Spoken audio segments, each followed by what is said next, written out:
Singer come musician ಆಗಿರುವ ರಘು ದೀಕ್ಷಿತ್, ಗಾಯಕಿ, ಕೊಳಲು ವಾದಕಿ ಹಾಗೂ ರಘು ದೀಕ್ಷಿತ್ಗಿಂತ 16 ವರ್ಷ ಕಿರಿಯವರಾದ ವಜ್ರಶ್ರೀ ವೇಣುಗೋಪಾಲ್ರನ್ನು ಮದುವೆಯಾಗಿದ್ದಾರೆ.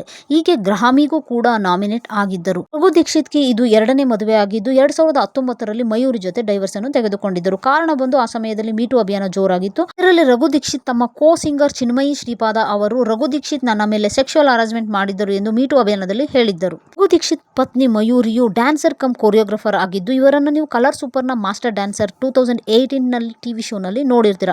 ಅದರಲ್ಲಿ ಇವರು ಜಡ್ಜ್ ಆಗಿದ್ರು. ರಘು ದೀಕ್ಷಿತ್ ತಮ್ಮ ಮೇಲೆ ಬಂದ ಅಪವಾದವನ್ನು ಒಪ್ಪಿಕೊಂಡರು. ಇದರಿಂದ ಮಯೂರಿಯು 2019ರಲ್ಲಿ ಡೈವರ್ಸ್ ಅನ್ನು ಕೊಟ್ಟರು. ಮಯೂರಿಯು ಈ ವಿಷಯವಾಗಿ ಎಲ್ಲೂ ಓಪನ್ ಆಗಿ ಹೇಳಲಿಲ್ಲ, ಗಂಡನನ್ನ ಬ್ಲೇಮ್ ಕೂಡ ಮಾಡಲಿಲ್ಲ. ಆದರೆ ಬೇಸರದಿಂದ ಇಷ್ಟು ಹೇಳಿದ್ರು, ನಾನು ಹೆಂಡತಿಯಾಗುವ ಮೊದಲು ನಾನೊಂದು ಹೆಣ್ಣು, ಘನತೆ ಅನ್ನೋದು ಪ್ರತಿ ಸಿಟಿಸನ್ಗೆ ಮೊದಲ ಆದ್ಯತೆ. ಹಾಗೆ ಮೀಟು ಮೂವ್ಮೆಂಟ್ ಬಗ್ಗೆ ಕೂಡ ಮಾತನಾಡಿದ್ರು.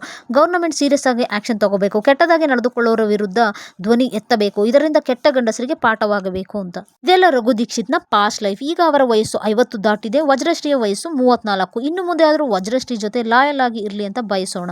ಆದರೆ ವಜ್ರಶ್ರೀ ಧೈರ್ಯಕ್ಕೆ ಮೆಚ್ಚಲೇಬೇಕು. ಇಬ್ಬರ ಜೀವನ ಸುಖಕರವಾಗಿರಲಿ ಅಂತ ಬಯಸೋಣ. ನೀವು ಕೂಡ ಈ ಜೋಡಿ ಜೀವನ ಸುಖಕರವಾಗಿರಲಿ ಅಂತ ವಿಶ್ ಮಾಡಿ. ಲೈಕ್ ಅಂಡ್ ಸಬ್ಸ್ಕ್ರೈಬ್ ಮಾಡೋದನ್ನ ಮರಿಬೇಡಿ.